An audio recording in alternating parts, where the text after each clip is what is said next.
हमारे इस YouTube channel के सेगमेंट फास्ट न्यूज में आप तमाम का इस्तकबाल है। इस वीडियो में आप देख सकते हैं कमेंटों में बहुत ज्यादा खबरें। तो आइए शुरू करते हैं वीडियो को और देखते हैं आज की ताजा तरीन खबरें। तेलंगाना में घर घर जामे सर्वे से मुतल्लक अवाम के लिए एक अहम इत्तला। तेलंगाना रियासत में दूसरे मरहले का जामे खानदानी घर घर सर्वे हफ्ते से शुरू हो गया है।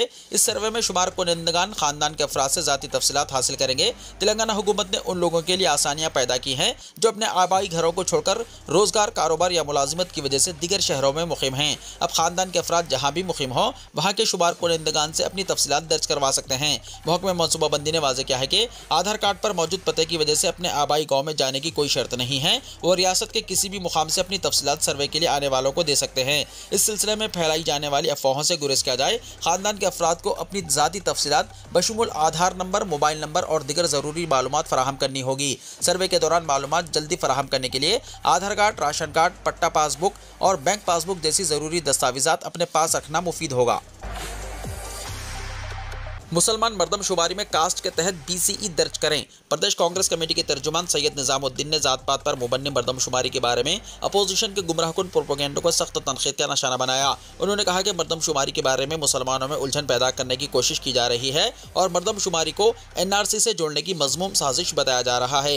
निजामुद्दीन ने गांधी भवन में मीडिया के नुमाइंदों से बातचीत करते हुए वाज़ेह किया कि मरदमशुमारी का मरकज़ की NRC स्कीम से कोई ताल्लुक नहीं है और रियासत में समाजी इंसाफ की फराहमी के लिए ये मरदमशुमारी की जा रही है। उन्होंने कहा कि RSS और BJP मुसलमानों को मरदमशुमारी से रोकने के लिए मुख्तलिफ अंदेशे पैदा कर रही है। निजामुद्दीन ने कहा कि मरदमशुमारी में मखसूस कॉलम्स मौजूद हैं जिनमें मुसलमान अपनी कास्ट के कॉलम में BCE दर्ज करा सकते हैं। उन्होंने कहा कि BCE ज़ुमरे के तहत मुसलमानों के 14 तबक़ात को शामिल किया गया है और मज़कूरा तबक़ात शुमार कुनिंदों को BCE दर्ज करने के लिए इस्तार करें। उन्होंने कहा कि मरदमशुमारी से अक़लियतों की हक़ीक़ी तादाद और उनकी समाजी और मुआशी पसमानदगी का पता चलेगा। कांग्रेस कायद राहुल गांधी ने मुल्क भर में समाजी इंसाफ के लिए जात पात पर मुबन्नी मरदमशुमारी की तजवीज़ पेश की, जिसे चीफ मिनिस्टर रेवंत रेड्डी रूबे अमल ला रहे हैं। कांग्रेस पार्टी राहुल गांधी की इस तजवीज़ का खैर मकदम करती है जिसमें उन्होंने तहफ़्फ़ुज़ात की 50% हद को ख़त्म करने का मुतालबा किया है। मरदमशुमारी के बाद आबादी के एतबार से तमाम तबक़ात को सरकारी स्कीमात में हिस्सेदारी दी जाएगी। निज़ामुद्दीन ने अवाम बिलखुसूस अक़लियतों से अपील की कि तारीख़ी मरदमशुमारी में हिस्सा लें और गुमराहकुन प्रोपेगेंडे का शिकार ना हों। उन्होंने कहा कि बाज़ गोशों की जानिब से गलत प्रोफार्मा फैलाया जा रहा है। अवाम को चाहिए कि वो ओहदेदारों से हक़ीक़ी प्रोफार्मा हासिल करें ताकि मुसलमानों की पसमानदगी और उनकी हक़ीक़ी आबादी का पता चल सके। पुलिस ओहदेदारों की तस्वीर से आने वाले फ़ोन कॉल से चौकस रहने शहरियों को मशवरा। कमिश्नर पुलिस हैदराबाद CV आनंद ने शहरियों से ख्वाहिश की है कि वो साइबर धोखेबाजों के जाल में फंसने से महफूज रहें। वाज़ेह है कि हालिया दिनों में व्हाट्सएप के DP पर पुलिस ओहदेदारों की तस्वीर लगाकर फर्जी फ़ोन कॉल्स किए जा रहे हैं। बाज़ धोखेबाजों ने कमिश्नर पुलिस CV आनंद की DP के साथ भी फर्जी कॉल्स किए थे। हाल ही में पाकिस्तान के फ़ोन नंबर्स के जरिए इस तरह के व्हाट्सएप कॉल के जरिए कमिश्नर पुलिस के नाम से डरा धमका कर सादा लोह अफराद को ठग लेने की कोशिश की जा चुकी है। कमिश्नर पुलिस ने सोशल मीडिया प्लेटफॉर्म ट्विटर के जरिए आवाम को बाज़ तदावीज़ पेश की हैं। उन्होंने शहरियों से ख्वाहिश की है कि वो इस तरह के फ़ोन कॉल्स के झांसे में ना आएँ। उन्होंने कहा कि कोई भी पुलिस ओहदेदार फ़ोन करके रकम का मुतालबा नहीं करता और न ही बैंक की तफसीलात हासिल की जाती है। उन्होंने साइबर जराइम में इजाफे के पेश नज़र शहरियों से चौकस रहने और इस सिलसिले में 1930 पर फ़ोन करने की ख्वाहिश की है।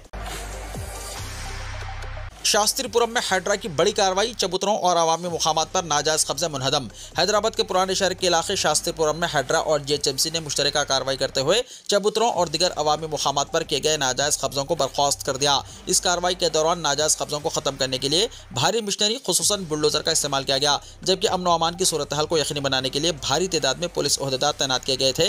ये कार्रवाई हैदराबाद की झीलों के अतराफ बफर जोन्स, चबूतरों और नालों पर किए गए गैर कानूनी तामीरात को हटाने के लिए की जा रही है। हाइड्रा के मुताबिक झीलों और उनके बफर जोन्स में किसी भी किस्म के गैर कानूनी तामीरात से कुदरती वसाइल को नुकसान पहुंच रहा है और इलाके में सैलाब और दिगर मसाइल का सबब बन रहा है। यही वजह है कि इन नाजायज़ तामीरात को हटाने के लिए सख्त इक़दाम किए जा रहे हैं ताकि झीलों की बका और माहौलियाती तवाज़ुन को बरकरार रखा जा सके। इस मौके पर GHMC के अफसरान ने बताया कि शहरियों को बार बार इंतबाह जारी किया गया था कि वो इन गैर कानूनी तामीरात को खुद हटा दें, लेकिन इंतबाहात के बावजूद कुछ लोगों ने अपने कब्ज़े ख़त्म नहीं किए, जिसके नतीजे में इंतजामिया को बुलडोज़र का इस्तेमाल करते हुए इन्हदामी कार्रवाई करनी पड़ी। हाइड्रा और GHMC ने यह भी ऐलान किया कि आइंदा दिनों में इस किस्म की कार्रवाइयों को मज़ीद वुसअत दी जाएगी ताकि शहर के दिगर मुकामात पर भी गैर कानूनी कब्ज़ों को ख़त्म किया जा सके। सोशल मीडिया पर वायरल नोटिस पर कमिश्नर हैड्रा का रद्द-ए-अमल। सोशल मीडिया पर हैड्रा की जानिब से नोटिस की जारी से मुताल्लिक फैलाई जाने वाली इत्तलात पर कमिश्नर ने रद्द-ए-अमल जाहिर किया है। वाज़ेह है कि सोशल मीडिया पर बाज़ पैगामात गश्त कर रहे हैं जिसमें कहा जा रहा है कि सरकारी अराज़ियात पर कब्जा करने वालों के खिलाफ हैड्रा की जानिब से कार्रवाई की जा रही है और 50 अफराद को नोटिस जारी की गई है। कमिश्नर हैड्रा ने कहा है कि ये फर्जी पैगाम है, इस पर भरोसा ना किया जाए। तेलंगाना में बीआरएस को दोबारा इख्तिदार हासिल होगा, चंद्रशेखर राव को यकीन। कांग्रेस हुकूमत के तरीक़ेकार पर तनकीद। साबिक़ चीफ मिनिस्टर और बीआरएस पार्टी के सरबराह के चंद्रशेखर राव ने कहा है कि तेलंगाना में कांग्रेस इख्तिदार में आकर 11 महीने मुकम्मल हो गए हैं। इन 11 महीनों में आवाम को ये मालूम हो गया है कि वो किन किन चीज़ों से महरूम हुए हैं। केसीआर ने इस यकीन का इजहार किया है कि आने वाले इंतखाबात में बीआरएस दोबारा इख्तिदार में आएगी। उन्होंने 100% कामयाबी का दावा करते हुए कहा कि आवाम को समझ में आ चुका है कि उन्होंने नई हुकूमत में क्या खोया है। केसीआर ने सिद्दीपेट जिले के एरावली में अपने फार्म हाउस पर पालुकुर्ती असम्बली हल्के के कायदीन से मुलाकात के दौरान ये बात कही। केसीआर ने अवामी खिदमत की जिम्मेदारी पर जोर दिया और कहा कि हुकूमत का काम अवाम की फलाह और बहबूद है, ना कि इन्हें खौफजदा करना या गैर ज़रूरी मसाइल पैदा करना। उन्होंने रेवंत रेड्डी हुकूमत की तरफ इशारा करते हुए कहा कि इन्हें हुकूमत का इख्तियार अवाम की खिदमत और तामीराती कामों के लिए दिया गया है, ना कि चीज़ों को बिगाड़ने के लिए। उन्होंने बीआरएस कारकुनों से कहा कि वो अपने फ़राइज़ ईमानदारी और जिम्मेदारी के साथ अंजाम दें और किसी भी किस्म की गिरफ्तारियों से खौफजदा ना हों। केसीआर ने मज़ीद कहा कि अवाम का बीआरएस पर एतमाद है और उनकी पार्टी दोबारा हुकूमत बनाएगी। उन्होंने पार्टी कारकुनों को इंतखाबात में मज़ीद मेहनत करने का मशवरा दिया और 100% कामयाबी का यकीन दिलाया। उन्होंने कहा कि नई हुकूमत को 11 महीने मुकम्मल हो चुके हैं और इस दौरान अवाम ने अपनी खोई हुई सहूलतों को महसूस किया, जिसकी वजह से वो दोबारा बीआरएस को इख्तिदार में देखना चाहते हैं। वोटर लिस्ट पर खुसूसी नजरसानी। आज तमाम मराकिज़ रायदही पर बूथ लेवल ऑफिसर्स दस्तियाब। इलेक्शन कमीशन ऑफ इंडिया ने वोटर लिस्ट पर खुसूसी नजरसानी मुहिम के एक हिस्से के तौर पर इतवार 10 नवंबर को मराकिज़ रायदही पर बूथ लेवल ऑफिसर्स की तैनाती का ऐलान किया है। चीफ इलेक्टोरल ऑफिसर तेलंगाना ने बताया कि इतवार को मुनक्किद होने वाले खुसूसी मुहिम के दौरान 18 साल की उम्र वाले नौजवान अपने नाम वोटर लिस्ट में दर्ज करवा सकते हैं। नए वोटर की हैसियत से नाम दर्ज करवाने के लिए फॉर्म 6, एतराज़ात या हज़फ करने वाले के लिए फॉर्म 7 और वोटर लिस्ट में तसही के लिए फॉर्म 8 से इस्तेफादा किया जा सकता है। रिहाइश की मुंतकिली की तब्दीली के लिए तायदी सबूत पेश करना ज़रूरी रहेगा। अगर किसी नौजवान ने अहलियत की तारीख के हवाले से 17 साल की उम्र मुकम्मल कर ली हो, वो भी पेशगी तौर पर वोटर रजिस्ट्रेशन के लिए दरख्वास्त दाखिल कर सकते हैं। वेबसाइट voters.eci.gov.in से भी मालूमात हासिल की जा सकती हैं। चीफ इलेक्टोरल ऑफिसर ने मजीद बताया कि इतवार को तमाम मराकिज़ रायदही पर यह सहूलत 10 बजे दिन से शाम 5 बजे तक दस्तियाब रहेगी। वोटर्स वहां दस्तियाब वोटर लिस्ट में अपने नामों की मौजूदगी की जांच कर सकते हैं। अगर किसी वजह से उनके नाम हज़फ हो गए हैं तो वो दरकार फॉर्म की खानापुरी करके और दस्तावेज़ात के साथ असर-ए-नौ नाम की शमूलियत के लिए दरख्वास्त दे सकते हैं। वक्फ इंस्पेक्टर्स के तकर्रुरात के जरिए औकाफी जायदादों के तहफ़्फ़ुज़ के इक़दामात। चेयरमैन तेलंगाना वक्फ बोर्ड सैयद अज़मतुल्लाह हुसैनी ने कहा। तेलंगाना वक्फ बोर्ड के चेयरमैन सैयद अज़मतुल्लाह हुसैनी ने कहा कि रियासत के 33 अज़ला में वक्फ इंस्पेक्टर्स और दिगर अमले के तकर्रुरात के जरिए औकाफी अराज़ियात और जायदादों का तहफ़्फ़ुज़ यकीनी बनाया जाएगा। उन्होंने इस बात पर जोर दिया कि कई मुकामात पर औकाफी जायदादों के किराएदार किराया वक्त पर अदा नहीं कर रहे हैं, जिसकी रोकथाम के लिए इन किराएदारों के नामों को मंजराम पर लाने का मनसूबा भी ज़ेर गौर है। अपने दफ्तर में मीडिया से गुफ्तगू के दौरान सैयद अज़मतुल्लाह हुसैनी ने वक्फ बोर्ड की कारकर्दगी को मज़ीद बेहतर बनाने और इसकी आमदनी में इजाफे पर भी तफसीली बातचीत की। उन्होंने कहा कि इस वक्त वक्फ बोर्ड की आमदनी ज़्यादातर बोर्ड के अखराजात में सरफ हो रही है, लेकिन मुस्तकबिल में इस आमदनी को अक़लियतों की फलाह और बहबूद के मनसूबों पर खर्च करने की कोशिश की जाएगी। हालिया वक्फ बोर्ड इजलास में 113 एजेंडे पर तफसीली मुबाहिसे हुए और कमेटियों और तवलियत के उमूर को मंजूरी दी गई। अज़मतुल्लाह हुसैनी ने मज़ीद कहा कि इमाम और मौज़नों को दिए जाने वाले माहाना एजाज़ा की फराहमी के लिए महकमा फाइनेंस से दरख्वास्त की गई है। डिप्टी चीफ मिनिस्टर भट्टी विक्रमार्का से भी इस हवाले से नुमाइंदगी की गई है और उम्मीद की है कि जल्द ही इमाम और मौज़नों को 3 महीने के एजाज़ा की रकम जारी कर दी जाएगी। मूसा प्रोजेक्ट का डिज़ाइन 30 दिन में तैयार कर लिया जाएगा, चीफ मिनिस्टर रेवंत रेड्डी ने कहा। मूसा रिवर फ्रंट प्रोजेक्ट की तफसीली रिपोर्ट प्रोजेक्ट रिपोर्ट DPR 18 महीने के अंदर मुकम्मल करने के ऐलान के बाद चीफ मिनिस्टर रेवंत रेड्डी ने इस मंसूबे के डिज़ाइन के मरहले को सिर्फ 30 दिनों में हतमी शक्ल देने का ऐलान किया है। अपने बयान में उन्होंने हुकूमत की मूसा नदी को बहाल करने और एक पुरकशिश रिवर फ्रंट तैयार करने के अज़्म को उजागर किया है। उनका कहना था कि ये प्रोजेक्ट उनकी इंतजामिया की हैदराबाद के बुनियादी ढांचे को बेहतर बनाने और दरिया की खूबसूरती को बढ़ाने की कोशिशों का एक अहम हिस्सा है। मूसा नदी को खित्ते की तारीखी और सकाफती अहमियत हासिल है और इस मंसूबे के जरिए इसे मजीद नुमायां बनाने का इरादा है। एक जुर्रतमंदाना इक़दाम के तौर पर रेवंत रेड्डी ने यह भी ऐलान किया कि वो जनवरी में वडेपल्ली से हैदराबाद तक पैदल मार्च यानी पद यात्रा करेंगे। इस पद यात्रा के एक हिस्से के तौर पर चार मीनार के करीब एक अवामी इज्तिमा मुनक्किद होगा, जिसमें वज़ीर आला ने BRS MLA को मदऊ किया है कि वो इस इज्तिमा में शिरकत करें और मंसूबे के मकासद और अहमियत पर गुफ्तगू करें। रेवंत रेड्डी ने नलगुंडा के संगम से धर्मारेड्डी पल्ली तक 2.5 किलोमीटर के फासले पर अपनी पदयात्रा के दौरान खिताब करते हुए लोगों को यकीन दिलाया कि मूसा रिवर फ्रंट प्रोजेक्ट जल्द शुरू किया जाएगा। उन्होंने कहा कि चाहे कुछ भी रुकावटें हों, रियासती हुकूमत मूसा दरिया को एक शहरी निशान में तब्दील करने के लिए पुरअज़्म है, जो मुकामी रिहायशियों के लिए फ़ायदेमंद होगा और हैदराबाद की जदीद शहर की हैसियत को मज़ीद मुस्तहकम करेगा। उनके मुताबिक ये मनसूबा सैलाब पर काबू पाने, माहौलियाती तवाज़ुन को बेहतर बनाने और दरिया के किनारे तफरीही मुकामात को फ़रोग़ देने के इक़दामात को शामिल करेगा। डिज़ाइन के 30 दिन में मुकम्मल होने की उम्मीद के साथ वज़ीर आला के इस ऐलान ने लोगों में उम्मीद की किरण जगाई है, क्योंकि ये दरिया की बहाली और हैदराबाद के शहरी मंजरनामे में एक अहम इजाफे के लिए एक तेज़ रफ्तार इक़दाम का वादा करता है। कल हैदराबाद के कई इलाकों में पानी की सरबराही में 24 घंटे के लिए खलल रहेगा। Hyderabad metropolitan water supply and sewerage board ने मुतल्ला किया है कि पाइपलाइंस में मरम्मती कामों की वजह से 11 नवंबर को हैदराबाद के मुख्तलिफ इलाकों में सुबह 6 बजे से पानी की सरबराही में खलल रहेगा। यहाँ जारी करदा एक प्रेस नोट के जरिए मुतल्ला किया गया है कि जो इलाके मुतासर होंगे इनमें रामचंद्रपुरम, अशोकनगर, ज्योतिनगर, लिंगमपल्ली, चंदानगर, गंगाराम, बदिरागुड़ा, मियापुरम, बेरमगुड़ा, अमीनपुर, एरागड्डा, एसानगर, अमीरपेट, KPHB कॉलोनी, कोकटपल्ली, मूसापेट और जगतगिरी गुट्टा शामिल है। प्रेस नोट में बताया गया है कि मांजरा मरहला 2 की पंपिंग मेन में लीकेज को रोकने के लिए मरम्मत के काम पीर को सुबह 6 बजे से दूसरे दिन सुबह 6 बजे तक जारी रहेंगे। इन 24 घंटों के दौरान चंद इलाकों में पानी की सरबराही में खलल रहेगा। नागार्जुना सागर डैम पानी के मसले पर तेलंगाना और आंध्र प्रदेश के दरमियान आबी तनाज़ा। नागार्जुना सागर डैम के पानी के मसले पर दोनों तेलुगु रियासतों तेलंगाना और आंध्र प्रदेश के दरमियान आबी तनाज़ा फिर पैदा हो गया है। ये तनाज़ा कई बरसों से चला आ रहा है। नागार्जुना सागर डैम में राइट कैनाल में पानी की सतह मामूल करने के लिए तेलंगाना के डैम के ओहदेदार पहुंचे, जिनको आंध्र की तरफ के डैम के ओहदेदारों ने रोक दिया। AP के ओहदेदारों ने इतराज़ करते हुए कहा कि तेलंगाना के ओहदेदारों का यहाँ कोई काम नहीं है। आंध्र प्रदेश के ओहदेदारों ने तेलंगाना के ओहदेदारों को डैम की रीडिंग लेने से रोक दिया, जिससे दोनों रियासतों के हुक्काम के दरमियान तनाज़ा पैदा हो गया। नागार्जुना सागर डैम मैनेजमेंट इरिगेशन ऑफिसर्स ने इस मामले से तेलंगाना के आबपाशी के ओहदेदारों और कृष्णा रिवर मैनेजमेंट बोर्ड के ओहदेदारों को मुतल्ला किया। मुत्तहदा आंध्र प्रदेश की तकसीम के 10 साल गुजरने के बाद भी तेलुगु रियासतों के दरमियान कृष्णा के पानी के हिस्से की तकसीम मुकम्मल नहीं हो सकी है। कई बार तबादला ख्याल करने के बावजूद दोनों रियासतों के दरमियान पानी की तकसीम पर बातचीत गैर मुख्ततम रही।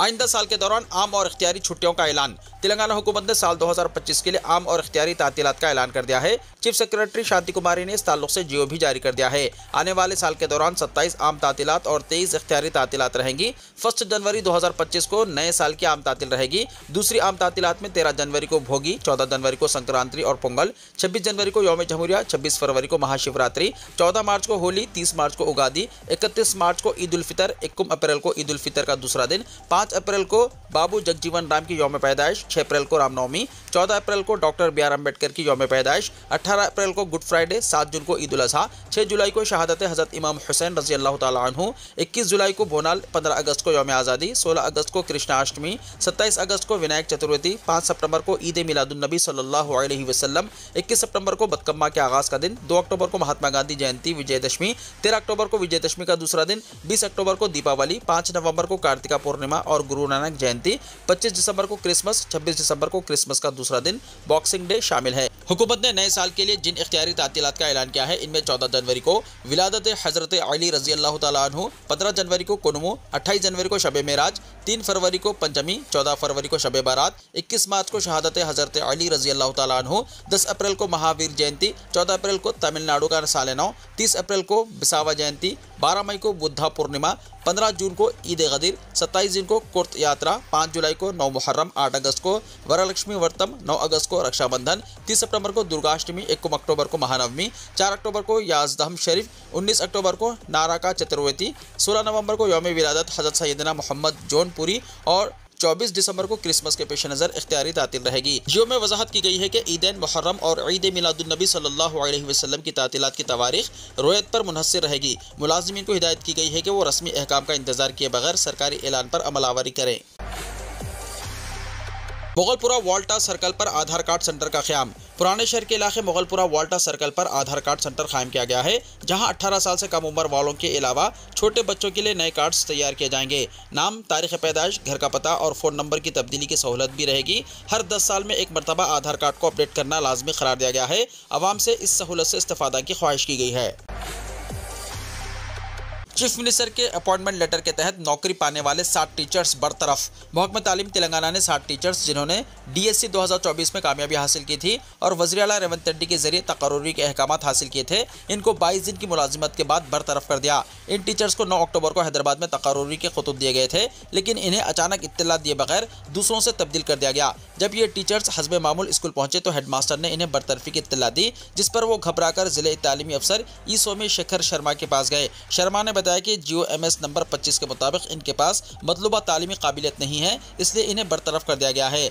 बरतरफ होने वाले टीचर्स में शामिल हैं M. Nageswara Rao, government high school Mudhira, Sattu Ramalingaiah, government high school Banigundla Padu, Sheikh Nagul Meera, Kondukur GPHS Vyamsor mandal, Donala Lavanya, Chilkur GPHS Mudhira mandal, T. Nagalakshmi, Paler GPHS कसुमंची मंडल, टेडुगोंडा श्रीदेवी, मेडचल GPHS येरुवापाल्लम मंडल, M. वेंकटना रत्ना, तमुम्मलपल्ली GPHS कोंजलारा मंडल। एक हिंदी पंडित शेख नागुल मीरा ने कहा कि उन्होंने 16 अक्टूबर को बड़ी उम्मीदों के साथ अपनी मुलाजिमत शुरू की, लेकिन 7 नवंबर को इन्हें किसी माकूल वजह के बगैर बरतरफ कर दिया गया। उनका कहना था कि उनके पास मतलूबा तालीमी काबिलियत मौजूद थी, मगर DEO इसका एतराफ़ नहीं कर रहे थे। उन्होंने सवाल उठाया कि महकमा तालीम ने तकर्रुरी के अहकामात जारी करने से पहले सर्टिफिकेट्स की मुकम्मल जाँच पड़ताल की थी, फिर इनकी खिदमत कैसे ख़त्म की जा सकती है। इनके पास अब सिर्फ अदालत से रुजू करने का रास्ता बचा है। प्याज की कीमत। मुल्क भर में प्याज की कीमतों में इजाफे ने बाजारों में मचा दी हलचल, इतने रुपए फी किलो फरोख्त हो रही है प्याज। मुल्क भर में प्याज की कीमतों में इजाफे ने बाजारों में हलचल मचा दी है। आम सारिफिन की जेब पर इजाफी बोझ पड़ गया है। होलसेल बाजारों में प्याज की कीमत 40 से 60 रुपए फी किलो से बढ़कर 70 से 80 रुपए फी किलो तक पहुंच गई है। दिल्ली के एक बाजार फरोश ने कहा, पहले प्याज की कीमत 60 रुपए फी किलो थी, जो बढ़कर 70 रुपए फी किलो हो गई है। जिस कीमत पर हम बाजार से प्याज खरीदते हैं, इसका असर हमारी फरोख्त की कीमत पर पड़ता है। ज्यादा कीमतों ने फरोख्त को मुतासिर किया है, लेकिन लोग अब भी इसे खरीद रहे हैं क्योंकि ये हमारे बावर्ची खाने का एक अहम हिस्सा है। मुल्क भर में प्याज की बढ़ती हुई कीमतों ने सारिफिन की परेशानी बढ़ा दी है और कई मुकामात पर यह 80 रुपए फी किलो के करीब फरोख्त हो रहा है।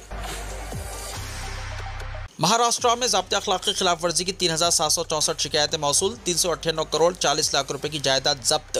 महाराष्ट्र में असेंबली इंतखाबात में इलेक्शन कमीशन के C-विजिल ऐप पर अब तक कुल 3764 शिकायत मौसूल हुई हैं और 398 करोड़ 40 लाख रुपए के असासों को जब्त किया गया है। ये जानकारी रियासत के चीफ इलेक्टोरल ऑफिसर ने दी है। रियासत के चीफ इलेक्टोरल ऑफिसर ने हफ्ते को कहा कि महाराष्ट्र में 15 अक्टूबर से असेंबली इंतखाबात के ज़ाब्ते अखलाक के बारे में शिकायत के लिए C-विजिल ऐप शुरू की गई है। इस ऐप पर 15 अक्टूबर से अब तक कुल 3764 शिकायत मौसूल हुई हैं। इनमें से 3734 शिकायत को इलेक्शन कमीशन ऑफिस ने हल किया है। इसी तरह रियासत और मरकजी हुकूमत की मुख्तलिफ नाफिज करने वाले एजेंसियों की तरफ से की गई कार्रवाई में गैर कानूनी रकम, शराब, मंशियात और कीमती धातुओं वगैरह के मामलात में कुल 398 करोड़ 40 लाख रुपए के असासों को जब्त किया गया है। रियासत में ज़ाब्ता अखलाक को मौसर तरीके से नाफिज किया जा रहा है। चीफ इलेक्टोरल ऑफिसर ने कहा कि C-विजिल ऐप जो शहरियों को ज़ाब्ता अखलाक पर अमल करने में मदद देती है, किसी भी ऐप स्टोर से डाउनलोड की जा सकती है। इस ऐप के जरिए शहरी ज़ाब्ता अखलाक की खिलाफ वर्जी की इत्तला दे सकते हैं। शिकायत दर्ज होने के बाद मुतल्लिका टीम की तरफ से तहकीकात के बाद मुनासिब कार्रवाई की जाती है। जंग के खात्मे के लिए काम करूंगा, महमूद अब्बास के साथ फ़ोन पर ट्रंप की बातचीत। नवमुंतखब अमेरिकी सदर डोनाल्ड ट्रंप की फ़लस्तीनी सदर महमूद अब्बास के साथ फ़ोन पर गुफ्तगू हुई, जिसमें गजा जंगबंदी के हवाले से बात हुई। गैर मुल्की मीडिया रिपोर्ट के मुताबिक ये साल 2017 के बाद अमेरिका और फ़लस्तीन का पहला राब्ता है जहाँ दोनों ममालिक के रहनुमाओं ने गजा में तनाज़ा ख़त्म करने के अज़्म का इजहार किया। मीडिया रिपोर्ट के मुताबिक सदर ट्रंप और फ़लस्तीनी सदर महमूद अब्बास के दरमियान टेलीफोनिक राब्ता एक अहम पेशरफ्त की निशानदही करती है और ट्रंप का जारी मसले को हल करने का इरादा बराह रास्त सदर अब्बास को पहुँचाया गया। रिपोर्ट में बताया गया है कि डोनाल्ड ट्रंप ने इसराइल गजा जंग के खात्मे के लिए अपनी लगन का इरादा किया और खित्ते में अमन के लिए सदर अब्बास और दिगर इलाकाई और आलमी रहनुमाओं के साथ मिलकर काम करने पर आमदगी जाहिर की। यह अज़्म इसराइल फ़लस्तीन के देरीना तनाज़े को हल करने की तरफ एक अहम कदम है जो बैनुल अक़वामी तवज्जो का बड़ा मरकज़ रहा है। फ़लस्तीनी सदर महमूद अब्बास ने नए मुंतखब अमेरिकी सदर ट्रंप से कहा कि वो अमेरिका के साथ मिलकर काम करने के लिए तैयार हैं। अमेरिका के नौ मुंतखब सदर डोनाल्ड ट्रंप ने कहा कि खित्ते में जंग के खात्मे के लिए काम करूंगा।